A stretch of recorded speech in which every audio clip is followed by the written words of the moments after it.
أعوذ بالله من الشيطان الرجيم. بسم الله الرحمن الرحيم.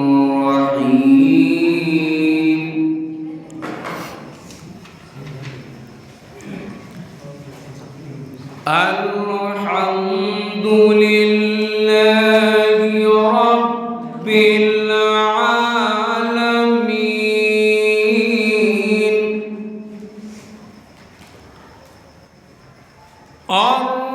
الرحمن الرحيم. مالك يوم الدين.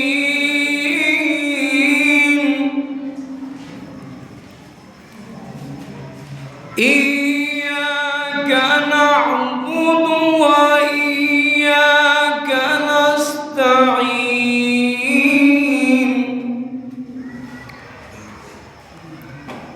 اهدنا الصراط المستقيم. صراط الذين أنعمت عليهم غير المغضوب عليهم ولا الضالين.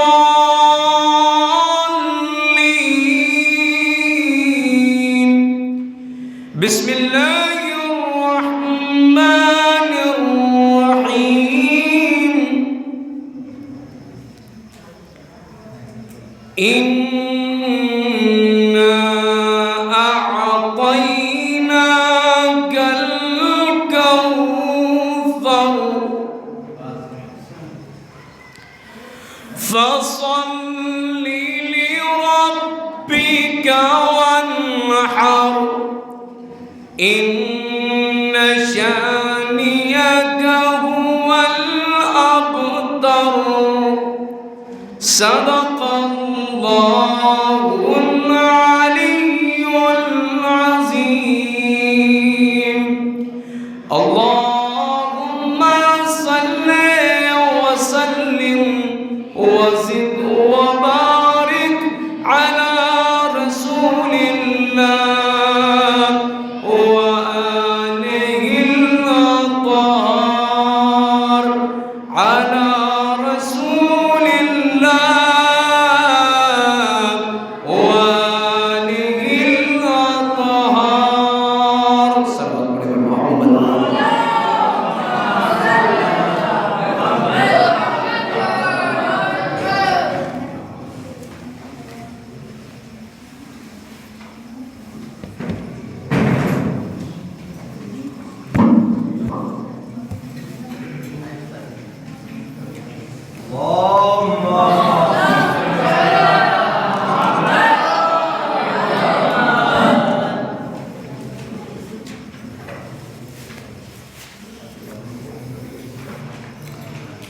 اعوذ باللہ من الشیطان الرجیم. بسم اللہ الرحمن الرحیم. الحمد للہ رب العالمین والصلاة والسلام علی سید الانبیاء والمرسلین سیدنا و نبینا و شفیعنا ابی القاسم محمد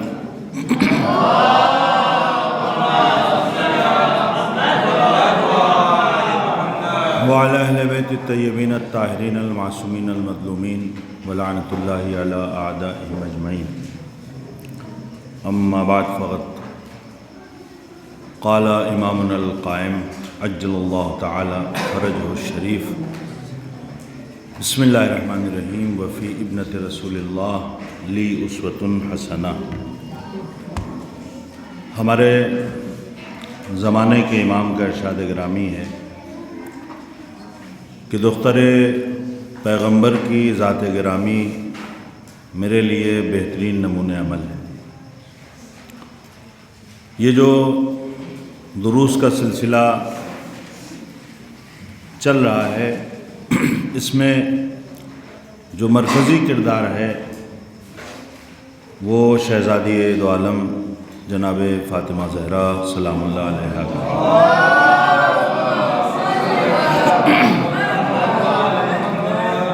آپ کی سیرت کے تناظر میں مختلف موضوعات پہ علماء اکرام آپ کے سامنے بہت سے موضوعات پہ مختلف دروس ہیں جنہیں آپ کے سامنے بیان کیا جا رہا ہے۔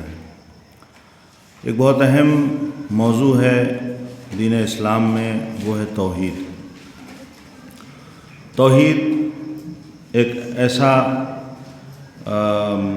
مسئلہ ہے، یا یوں کہیے کہ توحید کا معاملہ ایسا ہے کہ اگر آپ نے توحید کو قبول نہیں کیا، یا یوں کہا جائے کہ اگر عقیدہ توحید میں ذرا سے بھی کمی رہ جائے تو پھر کوئی بھی آپ کا عقیدہ قابل قبول نہیں ہے، کوئی بھی عقیدہ آپ کا صحیح نہیں ہے، اور کسی بھی عقیدے سے پھر کوئی فائدہ نہیں رہ جاتا۔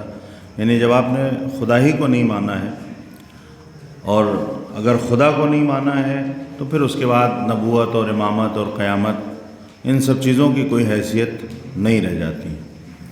ہمارے دین میں توحید کی اتنی زیادہ اہمیت ہے کہ جو اصل ہے، جو اساس ہے، جو بنیاد ہے، وہ توحید ہے۔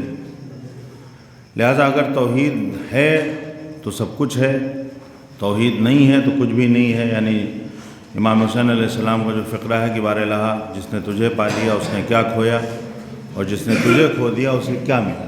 یعنی اصل توحید، اگر توحید نہیں ہے، اگر اللہ کو آپ نہیں مانتے ہیں صحیح طریقے سے، تو پھر گویا کوئی بھی عقیدہ آپ کا قابل قبول نہیں ہے۔ جو کلمہ ہے، ہمارے نبی نے بھی جو دعوت دی ہے، تو آپ نے کیا ارشاد فرمایا؟ قولوا لا الہ الا اللہ تفلحوا، لا الہ الا اللہ کہو، فلاح پا جاؤ، کامیاب ہو جاؤ۔ یعنی کامیابی صرف اور صرف لا الہ الا اللہ کہنے میں۔ لا الہ الا اللہ میں اگر آپ دیکھیں تو دو جز ہیں، ایک لا الہ ہے اور پھر اس کے بعد الا اللہ ہے۔ لا الہ یعنی کوئی خدا نہیں ہے، کوئی اللہ نہیں ہے، الا اللہ سوائے اس ایک برتر و بالا خدا کے۔ یعنی آپ کو پہلے مرحلے میں سارے خداؤں کا انکار کرنا ہے۔ توحید کا مطلب یہ ہے کہ ہمیں صرف ایک خدا کو ماننا ہے، اس کے علاوہ کسی اور کو نہیں ماننا ہے۔ یعنی یہ نہیں ہو سکتا کہ تھوڑا سا ان کو بھی مان لیں، تھوڑا سا ان کو بھی مان لیں، اور ساتھ میں اس خدا کو بھی مان لیتے ہیں۔ نہیں، توحید کا مطلب یہ ہے کہ آپ کو صرف اور صرف ایک خدا کو ماننا ہے۔ یعنی ہمارے عقیدے کی مجبوری یہ ہے کہ ہم سوائے اس ایک کے کسی اور کو نہیں مان سکتے، کسی کو اس کے برابر لا ہی نہیں سکتے، کسی کو اس کا شریک قرار نہیں دے سکتے۔ شریک بھی آپ یہ نہیں کہ برابر سے طاقتور، اس کے کسی بھی کام میں۔ مثلا آپ نے کہا کہ فلاں خدا ہے، اس کا کام ہے مثلا پانی برسانا، جیسے ہمارے یہاں بعض مذاہب میں لوگوں کا عقیدہ ہے کہ فلاں کا کام ہے پانی برسانا، فلاں کا کام ہے روح قبض کرنا۔ اگر ہم یہ مانیں کہ فلاں جو پانی برسانے والے ہیں ان کے اوپر خدا کا حکم نہیں چل رہا، وہ اپنی مرضی کا مالک ہے، تو آپ نے گویا جو پانی برسانے والا دائرہ ہے اس میں آپ نے خدا اسے مانا ہے جو پانی برسا رہا ہے۔ اسی کو شرک کہتے ہیں۔ یعنی خدا کے کام میں ذرہ برابر بھی کسی کو شریک کرنا، اس معنی میں۔ دیکھیے کام کرنے والے بہت سے ہیں، لیکن سب تابع ہیں خدا کے حکم کے۔ آپ کو یہ ماننا ہے کہ اصل خدا اوپر ہے، وہ جیسے چاہے گا حکم دے گا، اس کی مرضی کے خلاف کوئی عمل انجام نہیں دینا۔ اور اگر اسے مان رہے ہیں آپ اوپر، اور اس کے بعد بہت سے مثلا جیسے ہم لوگوں کے یہاں فرشتے ہیں، مختلف کام بٹے ہیں، تو صحیح ہے وہ۔ لیکن اگر آپ کسی کو یہ مان لیں کہ نہیں، اس کا مکمل اختیار ہے، یہ جیسے چاہے انجام دے، اس اتنے سرکل میں جو یہ چاہے گا وہ کرے گا، اگر آپ اتنا مان رہے ہیں تو گویا اس سرکل میں آپ نے اسے خدا مانا ہے، اور خدا کی خدائی کا اس سرکل میں آپ نے انکار کر دیا۔ اسی کو شرک کہتے ہیں۔ یعنی آپ یہ سمجھیے کہ ساری جو قوتیں ہیں جو بھی ہیں سب کے اوپر خدا ہے۔ جیسے آپ اگر الیکٹرک ٹرین سے چلیے تو اس میں ڈرائیور ہوتا ہے، وہ چاہے تو بریک لگا سکتا ہے، سب کچھ ہے، لیکن اس کے اوپر وہ ہے جو کنٹرول روم میں بیٹھا ہوا ہے۔ وہاں سے اگر الیکٹرک سپلائی بند ہو جائے گی تو یہ چاہ کر بھی ٹرین کو بڑھا نہیں سکتا ہے۔ یعنی کہنے کا مطلب یہ ہے کہ ہمیں خدا کو اس طرح سے، ہمارا جو عقیدہ توحید ہے وہ یہ ہے کہ سب کے اوپر خدا ہے، کوئی بھی ایسا نہیں ہے جو ذرہ برابر بھی اس کے کسی کام میں دخیل ہو یا شریک ہو۔ اور اسی لیے جو لا الہ الا اللہ ہے، جو لا الہ ہے، مثلا جب آپ کہتے ہیں لا الہ کوئی خدا نہیں ہے، تو ایک دم برتن آپ نے جو ہے، جو دل کا برتن ہے اسے ایک دم صاف کر دیتے ہیں۔ جیسے آپ مثلا آپ لوگ بہت سے جو اسکول وغیرہ جاتے ہیں، آپ ٹفن لے جاتے ہیں اور آپ ٹفن کھاتے نہیں، آپ ٹفن سڑا دیتے ہیں، پھر اگلے دن اسی ٹفن میں آپ اگلا کھانا رکھیے گا تو وہ خراب ہو جائے گا۔ تو پہلے آپ کو اپنا ٹفن صاف کرنا ہے، جب وہ صاف ہو جائے پھر اس میں اگر کوئی نئی غذا آئے گی تو وہ خراب نہیں ہوگی۔ تو عقیدہ توحید کا بھی معاملہ یہ، لا الہ الا اللہ میں پورا برتن صاف ہوگا دل کا، لا الہ میں، اور جب الا اللہ کہیں گے تو گویا خدا کی خدائی کا اقرار کر رہے ہیں۔ یعنی وہ برتن، جیسے ہم لوگوں کا عام برتن ہے، اگر اس میں پہلے سے کوئی غذا ہو، پہلے سے کوئی چیز ہو، اس میں کچھ اور ڈالیں گے یا تو خراب ہوگا، نہیں خراب ہوگا تو ملاوٹ ہو جائے گی۔ عقیدہ توحید میں ہمیں کسی بھی طرح کی نہ ملاوٹ کرنا ہے نہ خرابی ہونا چاہیے۔ اصل یہ ہے کہ برتن ایک دم دل کا صاف ہے، لا الہ کوئی خدا نہیں، کہیں بھی کوئی خدا نہیں، سارے خداؤں کی نفی، ہر خدا کا انکار، پھر اس کے بعد ایک خدا کا اقرار، الا اللہ، صرف اور صرف ایک ہمارا خدا ہے۔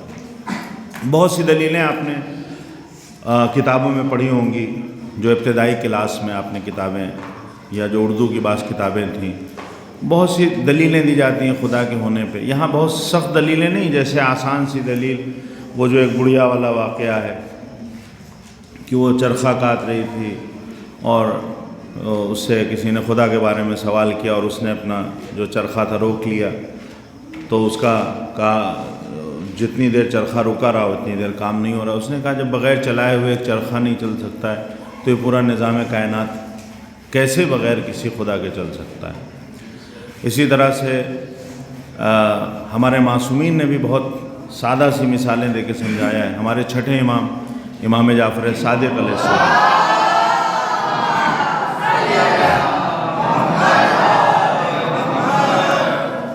آپ کے پاس ایک کسی گاؤں سے آدمی آیا، گاؤں میں کیا ہوتا ہے، مرغی ہے، انڈے ہیں، ہے نا، بکری ہے، بھینس ہے، وغیرہ وغیرہ، یہ ساری چیزیں اگرچہ یہاں بھی آپ کو ملیں گی تقریباً۔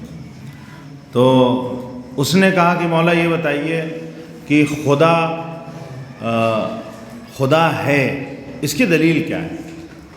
کوئی دلیل آپ دیجئے، خدا ہے، خدا کے وجود پہ۔ ایک بچہ وہاں بیٹھا ہوا انڈے سے کھیل رہا تھا، اس کے ہاتھ میں انڈا تھا۔ امام نے وہ انڈا لیا، کہا یہ بتاؤ کہ یہ جو انڈا ہے اس کے اندر دو طرح کے لکوڈ ہوتے ہیں، ایک لکوڈ وہ ہے جو سفید ہے اور ایک لکوڈ وہ ہے جو زرد ہے، ایک زردی ہے اور ایک سفیدی ہے۔ کہا جی، کہا یہ بتاؤ کبھی زردی سفیدی میں ملتی ہے؟ جب بھی آپ انڈا توڑتے ہیں تو سفیدی الگ ہوتی ہے، زردی الگ ہوتی ہے۔ تو اس نے کہا کہ ہاں کبھی بھی ہمیشہ جو ہے زردی الگ رہتی ہے، سفیدی الگ رہتی ہے۔ تو آپ نے کہا کہ تمہارا خدا وہ ہے جو اس انڈے کے اندر زردی اور سفیدی کو ملنے نہیں دیتا ہے، جبکہ دونوں لکوڈ ہیں لیکن پھر بھی خدا انہیں ملنے نہیں دیتا، تو تمہارا خدا ہوا۔ اب ہو سکتا ہے بعض لوگ کہیں کہ ہمارے یہاں تو بعض انڈے ایسے ہوتے ہیں جس میں زردی اور سفیدی مل جاتی ہے، تو جو انڈا خراب ہوتا ہے اس میں زردی اور سفیدی مل جاتی ہے، اور جس کا دماغ خراب ہوتا ہے اسے دلیل سمجھ میں نہیں آتی ہے نا۔ اگر انڈا خراب ہے تو مثال اس سے صحیح نہیں ہے، پھر دماغ خراب ہوتا ہے۔ جب آدمی کٹ حجتی پہ اتر آتا ہے تو وہ کبھی سنتا نہیں، جو بعض لوگ ہوتا نہیں ہے، بعض جواب ایسے دیے جاتے ہیں وہی کٹ حجتی والے۔ ایک واقعہ بہرحال ملتا ہے اسی حوالے سے، جناب بہلول کا، آپ نے بہت سے واقعات سنے ہوں گے۔ ایک استاد جو ہے وہ درس دے رہے تھے اپنے شاگردوں کو، اور اس نے کہا کہ مجھے امام جعفر صادق علیہ السلام کی کچھ باتیں سمجھ میں نہیں آتی۔ تو اس نے کہا ایک چیز یہ ہے کہ وہ کہتے ہیں کہ خدا دکھائی نہیں دیتا ہے، تو جو دکھائی نہیں دیتا ہے وہ ہے بھی نہیں، ہمیں تو نہیں سمجھ میں آتا ہے۔ آپ کہہ رہے ہیں خدا ہے لیکن دکھائی نہیں دیتا ہے. تو جو دکھائی نہیں دیتا ہے وہ موجود بھی نہیں ہے. یار سامنے کی بہت سی مثالیں ہوتی ہیں, ہمیں کچھ چیز یہاں پہ نہیں دکھ رہی, ہم کہیں جو نہیں دکھ رہا ہے وہ نہیں ہے یہاں پہ. جیسے آپ لوگوں میں بہت سے ساتھی ہوں گے کہ آپ جو مثلا اس وقت اگر یہاں نہیں دکھ رہا ہے تو یہاں ہے بھی نہیں, لیکن ہر چیز کے لیے یہ فارمولہ جو ہے وہ نہیں چلتا ہے.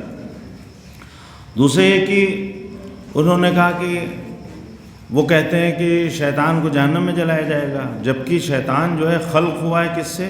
آگ سے بنا ہے. تو جب آگ سے بنا ہے تو آگ کو آپ آگ میں کیسے جلا دیں گے؟ ہے نا, آپ کہیں گے بھائی آگ جل رہی ہے اور اس میں جو ہے ہم اور آگ ڈال دیں تو کیا دوسری آگ جل جائے گی؟ ہو نا, سادہ سا آدمی. انہوں نے کہا ہاں بات تو صحیح کہہ رہے ہیں. تیسری چیز انہوں نے کہا ہمیں یہ نہیں سمجھ میں آتا ہے, وہ کہتے ہیں کہ جو لوگ ہیں وہ اپنے اختیار سے سارا کام انجام دیتے ہیں, جبکہ ایسا نہیں ہے. خدا جو چاہتا ہے وہ ہوتا ہے. دیکھیے یہ بھی وہی ہے, خدا جو چاہتا ہے. جیسے ابھی میں نے مثال دی وہ ٹرین والی, کہ ڈرائیور کو پورا اختیار ہے, وہ ٹرین کو روک سکتا ہے, لیکن اس کے اوپر خدا ہے. خدا کو اختیار ہے, اس کا یہ مطلب نہیں ہے کہ خدا نے بعض چیزوں میں ہمیں آزاد رکھا ہے. ایسا نہیں ہے کہ جو وہ چاہتا ہے یعنی جو ہم کرتے ہیں وہ وہی ہے جو خدا چاہتا ہے. اس نے جہاں ہمیں اختیار دیا ہے کہ اچھے اور برے میں اس نے علامتیں بتا دی, رہبر بھیج دی, اب ہمیں کرنا ہے.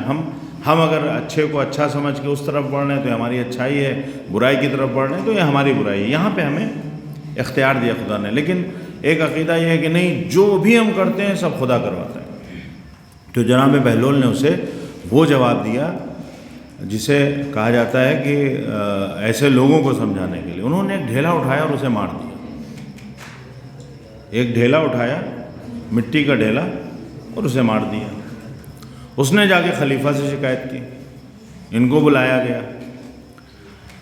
تو جناب بہلول نے کہا کہ یہ جو ہے یہ کہہ رہے ہیں کہ ہمیں درد ہو رہا ہے. کہنے لگے کہ انہوں نے یہ کہا تھا کہ ہمیں چھٹے امام جعفر صادق علیہ السلام کہ یہ بات سمجھ میں نہیں آتی ہے کہ خدا کہہ رہے ہیں دکھائی نہیں دیتا ہے مگر ہے, تو جو چیز دکھائی نہیں دیتی ہے وہ ہے بھی نہیں. تو انہوں نے کہا دیکھیے یہ کہہ رہے ہیں درد ہے, لیکن ان کا درد دکھائیے کہاں درد ہے. ان کو ڈھیلا مار دیا, بیچارے کے سر میں درد ہو رہا تھا.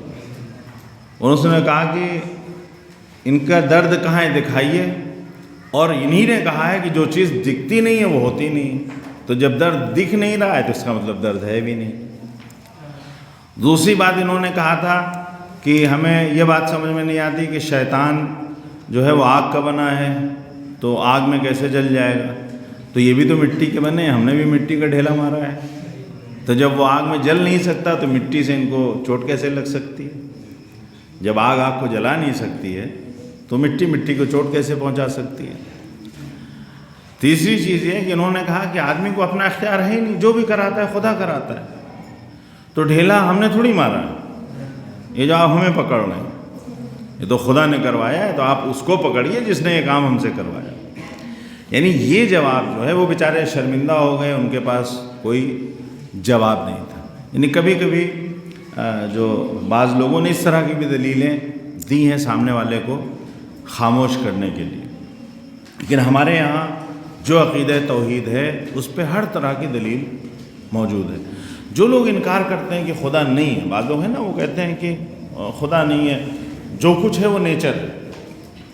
نیچر یعنی یہ جو فطرت آپ دیکھ رہے ہیں, جو سسٹم ہے, یہ ایک نیچر ہے اور اسی کی بدولت سب کچھ ہو رہا ہے, لوگ وجود میں آ رہے ہیں. تو ان سے یہ کہا جاتا ہے کہ آپ یہ مانتے ہیں نا لاسٹ میں کچھ رہا ہوگا. کیا رہا ہوگا؟ نیچر ہے, طبیعت ہے, جو بھی آپ کہیے ایک چیز ہے. آپ کہتے ہیں کہ وہ جس کے پاس کچھ نہیں ہے, مطلب عقل نہیں ہے, فہم نہیں ہے, کچھ نہیں ہے, اس نے اس پوری دنیا کو جہاں عقل ہے اور جہاں سمجھداری ہے اتنے بڑے نظام کو خلق کیا. تو آپ یہ مان لیجئے کہ وہ جو نیچر ہے اس کے پاس عقل بھی ہے. اور اگر آپ یہ مان لیتے ہیں کہ اس نے وہ جو نیچر جس نے دنیا کو خلق کیا ہے وہ عاقل ہے, سب کا سمجھنے والا ہے, تو ہم جسے خدا کہتے ہیں وہ وہی ہے. آپ اس کا نام کچھ اور رکھ لیجئے, لیکن اصل معنی میں لاسٹ میں ہم کو ایک ایسی قوت کو ماننا ہے کہ جو ہر چیز پہ قدرت رکھتی ہے اور اس دنیا کو، اس عالم کو، اس پوری کائنات کو، یہ جو بھی نظام ہے اس کو وجود میں لانے۔ لہٰذا یہ ہمارا جو ہے جو عقیدہ توحید ہے یہ بہت ہی اہم عقیدہ ہے۔ اگر یہ عقیدہ نہیں ہے تو پھر عقیدہ ولایت کی کوئی حیثیت نہیں رہ جاتی ہے، عقیدہ نبوت کی کوئی حیثیت نہیں رہ جاتی ہے۔ پھر جب خدا نہیں ہے تو حساب و کتاب کرنے والا بھی کوئی نہیں ہوگا، حساب و کتاب اسی وقت ہوگا جب خدا ہوگا۔ اور ہمیں کسی بھی حالت میں کسی کو خدا کا شریک قرار نہیں دینا ہے۔ ہم یہ نہیں کہہ سکتے ہیں کہ فلاں کام جو ہے، یعنی یہاں تک کہ جو معصومین کی بارگاہ میں بھی ہوتا ہے، بعض لوگ کبھی کبھی اس کا شکار ہوتے ہیں، یہ کہہ جاتے ہیں یا ان کی ایسی فکر ہوتی ہے کہ وہ ہم مانگ رہے ہیں بس یہی ہیں جو ہمیں دینے والے ہیں، یہی خالق ہیں، یہی رازق ہیں۔ نہیں، جو بھی ہے اس کے اوپر خدا ہے۔ اگر ہم معصومین سے مانگتے ہیں، سوال کرتے ہیں، تو اصل میں ہم ان سے مانگتے ہیں، لیکن ہمارے مد نظر یہی ہوتا ہے کہ یہ جو بھی دیں گے خدا کے حکم سے ہمیں دیں گے، یہ خدا کے مخصوص بندے۔ دیکھیے آج جو ہے وہ منگل ہے، دعائے توسل ہمارے یہاں پڑھی جاتی ہے۔ دعائے توسل میں ہم کیا کہتے ہیں؟ یا وجیہن عند اللہ، یا وجیہن عند اللہ اشفع لنا عند اللہ۔ ہم امام کا جو نام لیتے ہیں، معصوم کا جو نام لیتے ہیں، وہ نام ایک بار لیتے ہیں، لیکن خدا کا نام کئی بار لیتے ہیں۔ یعنی اصل ہمارا عقیدہ یہ ہے، ہماری ابتدا میں بھی خدا ہے، انتہا میں بھی خدا ہے۔ ہم یہ نہیں کہتے ہیں مثلا امام معصوم سے اگر مانگ رہے ہیں تو معاذ اللہ ایسا ہے کہ خدا کا ہم نے انکار کر دیا۔ اصل جو ہے وہ خدا ہے۔ اسی لیے جب ہم توسل اختیار کرتے ہیں یا وجیہن عند اللہ، یعنی وہ لوگ جن کے خدا کے نزدیک عزت و آبرو ہے، اشفع لنا عند اللہ، آپ خدا کے نزدیک جو ہے ہماری شفاعت کیجیے، یعنی ہم ان کے وسیلے سے مانگتے ہیں۔ ہمارے یہاں یعنی جو امامیہ عقیدے کو رکھتے ہیں، جو 12 اماموں کے ماننے والے ہیں، ان کے یہاں بھی صرف اور صرف اصل خدا ہے، اور اس خدا کا ہم کسی بھی معاملے میں کسی کو شریک نہیں سمجھتے ہیں۔ جو کچھ بھی ہے اصل خدا ہے دینے والا، یہ جتنے افراد ہیں یہ ذریعہ بنتے ہیں۔ اور انہی معصومین میں جو ایک بہت ہی بہترین شخصیت ہے، جن کو ہمارے وقت کے امام نے کہا کہ ہمارے لیے بہترین نمونہ عمل ہیں، وہ جناب فاطمہ زہرا کی ذات گرامی ہے۔ آپ دیکھیے کہ آپ کی زندگی بڑی مختصر سی زندگی ہے، یعنی 18 سال کی زندگی، لیکن وہ 18 سال کی زندگی بھی کمالات سے بھرپور ہے۔ آپ پوری زندگی میں آپ دیکھیے ہر مقام پہ آپ کو خدا ہی نظر آئے۔ جتنے بھی سخت سے سخت حالات ہوئے ہیں، آپ نے اگر ظلم کا مقابلہ کیا، اگر آپ نے ظالم سے جا کے حق کا اپنے مطالبہ کیا ہے، اگر آپ سر دربار گئی ہیں، اگر آپ نے وقت کے امام کی حفاظت کی ہے، یعنی دروازے پہ آ کے وقت کے امام کی، وہ اسی وقت ممکن ہے جب اللہ پر عقیدہ پختہ ہو۔ اور دور حاضر میں بھی آپ دیکھیے، آج کے دور میں بھی وہی لوگ ظالموں کے مقابلے میں کھڑے ہیں جن کا اللہ پر عقیدہ پختہ ہے۔ جن کا اللہ پر عقیدہ پختہ نہیں، ان کے پاس حکومتیں ہیں، ان کے پاس اقتدار ہے، سب کچھ ہے، لیکن آج ظلم ہو رہا ہے، وہ ظالموں کے مقابلے میں کھڑے نہیں ہو رہے۔ ظالموں کے مقابلے میں وہی لوگ کھڑے ہو رہے ہیں جنہوں نے اہل بیت سے توسل اختیار کیا ہے، جنہوں نے اہل بیت سے دین کو سمجھا ہے، جنہوں نے کربلا کو دین سے سمجھا ہے۔ یعنی یہ عقیدہ توحید ہر حال میں ہمیں مضبوط رکھتا ہے، کبھی بھی کسی ظالم کے آگے جھکنے نہیں دیتا۔ جتنا زیادہ ہمارا عقیدہ توحید پختہ ہے، اتنا زیادہ ہم مضبوط ہوں گے، اتنا زیادہ ہم لوگ ظلم کا مقابلہ کر سکیں گے۔ اسی لیے جناب فاطمہ زہرا سلام اللہ علیہا